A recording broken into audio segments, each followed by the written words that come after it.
Hello everyone, my name is Bhumika, assistant professor in computer applications और आज हम करेंगे variables in PHP. Before that kindly subscribe my channel for more videos and press bell icon for latest notifications.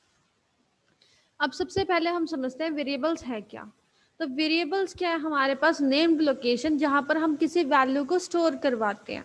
मैं आपको बोलती हूँ कि कोई भी आपके पास दो वैल्यू है ए और बी को आपने प्लस करना है और उसकी जो भी आउटपुट होगी, उसका जो भी आंसर होगा उसे आपने किसी थर्ड वेरिएबल सी में स्टोर करवाना है।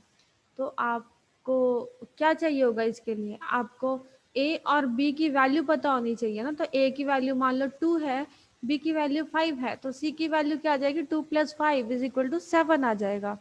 तो ए और बी की वैल्यू मैं आपको कुछ भी बता सकती हूँ। तो ये दोनों क्या हो गए? वेरिएबल। जब ए और बी की वैल्यू कुछ भी हो सकती है तो ऑब्वियस सी बात है कि आपका आंसर भी कुछ भी हो सकता है, सी की वैल्यू भी कुछ भी हो सकती है। तो इस फॉर्मूले में a + b = c, इसमें कितने वेरिएबल्स हो गए हमारे पास?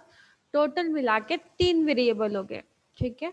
हर वेरिएबल का क्या क्या होता है? डेटा टाइप होता है। डेटा टाइप मतलब जैसे मैं आपको बोलती हूँ कि नेम है, नेम एक वेरिएबल का नेम है जहाँ पर हम कोई वैल्यू स्टोर कराएंगे। जैसे नेम की वैल्यू हो सकती है सीता, हो सकती है राहुल, हो सकता है नेम की वैल्यू कुछ भी हो सकता है, ध्यानचंद हो सकता है, कुछ भी नाम हो सकता है। ठीक है।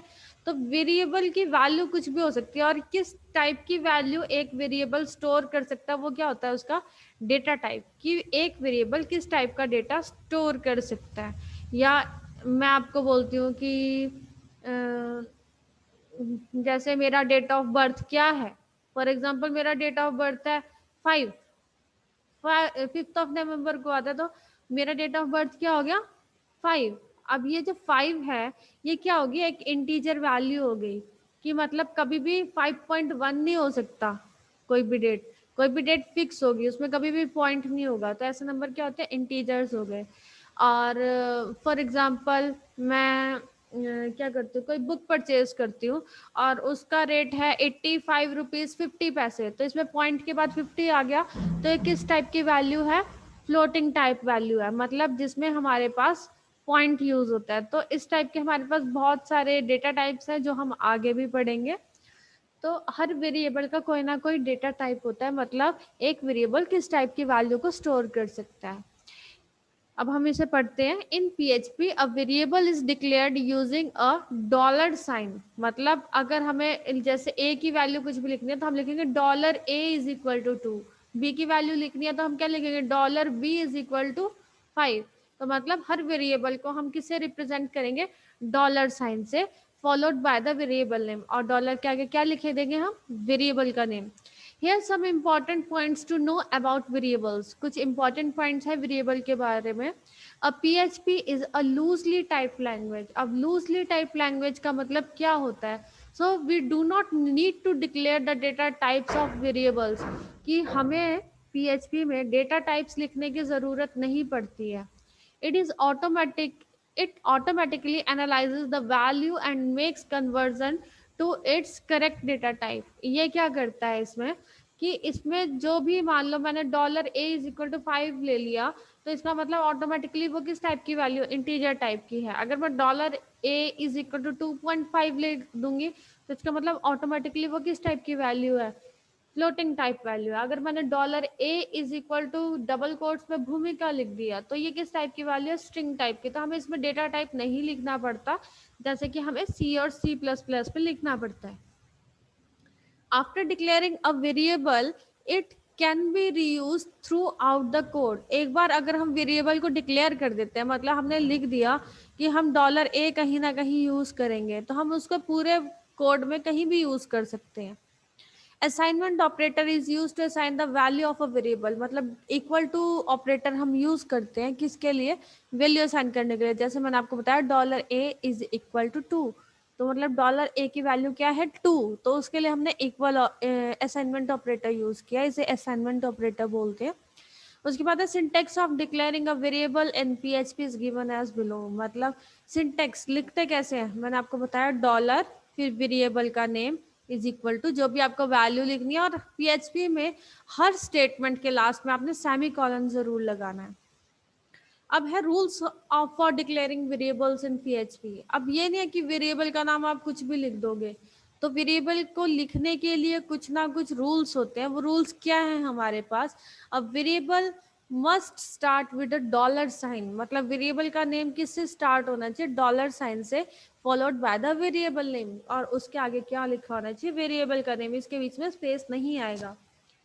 It can only contain alpha numeric characters and underscore, मतलब वेरिएबल का नेम में क्या हो सकता है? अल्फा, अल्फा मतलब अल्फाबेट्स हो सकते हैं, A B C D, capital हो स्मॉल हो डजेंट मैटर, या फिर न्यूमेरिक कैरेक्टर होने चाहिए, न्यूमेरिक 1 2 3 अप टू कुछ भी हो सकता है, मतलब नंबर इसमें हो सकते हैं। एंड अंडरस्कोर, इस सिंबल को क्या बोलते हैं हम? अंडरस्कोर। ये सिर्फ यही हो सकता है, मतलब ए टू जेड नंबर हो सकते हैं, या तो 0 to 9 नंबर हो सकते हैं, या अंडरस्कोर हो सकता है। इसके अलावा कोई भी प्लस माइनस मल्टीप्लाई डिवाइड या कोई भी स्पेशल सिंबल डॉट वगैरह इसमें हम नहीं यूज कर सकते। A variable name must start with the letter or underscore character. जो लेटर वेरिएबल का नेम स्टार्ट होगा वो हमेशा किससे स्टार्ट होगा? हमेशा किसी ना किसी लेटर से होगा। लेटर मतलब एबीसी से स्टार्ट होगा, या फिर अंडरस्कोर से स्टार्ट होगा, मतलब स्टार्टिंग करेक्टर या तो ये हो सकता है, या तो लेटर हो सकता है। वेरिएबल नेम कभी भी किसी डिजिट से, मतलब 0 to 9 किसी भी नंबर से स्टार्ट नहीं हो सकता। हाँ, बीच में हम उसे जरूर लिख सकते हैं। A PHP variable name can not contain spaces, variable name के बीच में हम स्पेस नहीं लिख सकते। मान लो हमने एक वेरिएबल लिखना है रोल नंबर, तो रोल और नंबर के बीच में स्पेस नहीं लिख सकते, आप रोल और नंबर के बीच में अंडरस्कोर लगा सकते हो, ठीक है। One thing to be kept in mind that the variable name cannot start with a number or special symbol. सबसे इम्पॉर्टेंट बात है, जब भी आप वेरिएबल नेम लिखेंगे तो आप क्या कर सकते हो? आप 1A नहीं लिख सकते हो, $1A वेरिएबल नेम नहीं हो सकता। मतलब वेरिएबल नेम कभी भी नंबर से स्टार्ट नहीं हो सकता, ना ही कोई स्पेशल सिंबल से स्टार्ट हो सकता है, ठीक है। आप $1A नहीं लिख सकते वेरिएबल का नेम, लेकिन $A1 लिख सकते हो। ए क्या है हमारे पास? अल्फाबेट है, अल्फाबेट फर्स्ट पोजीशन पे आ सकता है। PHP variables are case sensitive, PHP के वेरिएबल्स क्या है? Case sensitive. So case sensitive का मतलब क्या होता है कि इस ये लोअर केस और अपर केस को डिफरेंट वेरिएबल कंसिडर करता है। मतलब इसके लिए डॉलर नेम, और अगर कैपिटल में नेम लिखा है तो अलग अलग वेरिएबल्स हैं इसके लिए, है ना। तो ये कभी भी तो इस बात का ध्यान रखना कि अगर आपने वेरिएबल का नेम स्मॉल लेटर्स में लिखा है तो पूरे प्रोग्राम में स्मॉल लेटर्स में ही यूज करोगे, कैपिटल में लिखा है तो कैपिटल लेटर में ही यूज करोगे आप उस वेरिएबल को। PHP variable declaring string, integer and float. अब पीएचपी के वेरिएबल को अगर हमने कोई स्ट्रिंग, इंटीजर या फ्लोटिंग पॉइंट वैल्यू इसमें डालनी है तो हम कैसे करेंगे? देखो, हम पीएचपी का प्रोग्राम बनाते हैं, कैसे बनाएंगे? हमने एक फाइल बनाई नोटपैड में, जिसका नाम हमने फाइल का नाम दे दिया कुछ भी, वेरिएबल 1.php। हम फाइल का नेम कुछ भी दे सकते हैं। हमने फाइल का नेम क्या दे दिया? वेरिएबल 1.php, क्योंकि हम वेरिएबल डिक्लेयर करने के लिए कोई प्रोग्राम बना रहे हैं, तो आप इसका कुछ भी नाम दे सकते हो। जैसे कि मैंने आपको फर्स्ट वीडियो में बताया कि जो भी पीएचपी का कोड होगा वो पीएचपी टैग के अंदर लिखा जाता है। तो ये पीएचपी टैग ओपन हुआ और ये पीएचपी का टैग क्लोज हो गया, इसी के अंदर हम सारा कोड लिखेंगे। तो सबसे पहले मैंने एक वेरिएबल लिया str नाम का, str नाम का कोई वेरिएबल है, इज इक्वल टू मैंने क्या लिखा? Hello string. अब यहाँ पर डबल कोड लगा दिए, तो इसका मतलब ये किस टाइप का वेरिएबल हो गया? ये स्ट्रिंग टाइप का वेरिएबल हो गया। $x is equal to 200। अब इसमें पॉइंट नहीं आ रहा है, तो ये किस टाइप का वेरिएबल हो गया? ये इंटीजर टाइप का वेरिएबल हो गया। अब इसमें क्या आ रहा है? $y में किस टाइप का वेरिएबल हो गया? पॉइंट आ रहा है, ये फ्लोट टाइप का वेरिएबल हो गया। अब इन वेरिएबल की वैल्यू अगर हमें प्रिंट करवानी है, ये तो हमने सिर्फ वैल्यू असाइन की है हमें। अगर हम सिर्फ ये 3 लाइन का कोड लिखेंगे तो हमें स्क्रीन पर कुछ नहीं दिखाई देगा आउटपुट में। इसे स्क्रीन पर डिस्प्ले करने के लिए हम इको फंक्शन को यूज करेंगे। इको फंक्शन का यूज क्या है हमारे पास? जो भी मैसेज इसके अंदर है उसको प्रिंट करना, ठीक है। तो कैसे करेंगे? इसमें देखो जितना भी है हमारे पास सब कुछ डबल कोड के अंदर लिखा जाएगा, लास्ट में सेमीकोलन लगेगा। तो हम कैसे लिखेंगे? स्ट्रिंग इज, कुछ भी हमने मैसेज लिख दिया, स्ट्रिंग इज कोई भी ये साइन लगा दिया, इसका सिंटैक्स से कुछ नहीं है लेना देना। यहाँ पर क्या लिखेंगे हम, $str। $str का मतलब क्या हो गया, $str की जगह क्या आ जाएगा, हेलो स्ट्रिंग। और उसके बाद हम बी आर सिंबल, मैंने आपको लास्ट में भी ये क्या, बी आर टैग किसके लिए यूज होता है, ब्रेक लाइन के लिए, कि मतलब इसके बाद जो भी हम अगली स्टेटमेंट लिखे वो नेक्स्ट लाइन में चली जाए। फिर हमने लिखा इंटीजर इज, हम क्योंकि हम बताना चाह रहे हैं कि किस टाइप की वैल्यू, हमने लिख दिया इंटीजर इज $x। तो हमारे पास क्या लिखा जाएगा, इंटीजर इज $x की वैल्यू कितनी है, 200 से रिप्लेस हो जाएगा। यहाँ पर str किससे रिप्लेस हो गया, हेलो स्ट्रिंग से रिप्लेस हो गया। फ्लोट इज $y लिख दिया तो ये किस चीज से रिप्लेस हो गया, 44.6 से रिप्लेस हो गया। ठीक है, तो हर चीज के बाद हमने क्या लिखा, ब्रेक लाइन। ब्रेक लाइन के बाद इसके लाइन के बाद एंटर आ गया, इस लाइन के बाद एंटर आ गया, इस लाइन के बाद एंटर आ गया, तो ये आपका आउटपुट आ जाएगा। उसके बाद अगर हमें पीएचपी में दो वेरिएबल का सम करना है तो हम कैसे करेंगे, देखिए हमने एक कोई भी फाइल ले ली, उसका नाम रख दिया हमने variable2.php, कुछ भी हम नाम रख सकते हैं, xyz कुछ भी, बट उसकी एक्सटेंशन क्या होनी चाहिए, .php।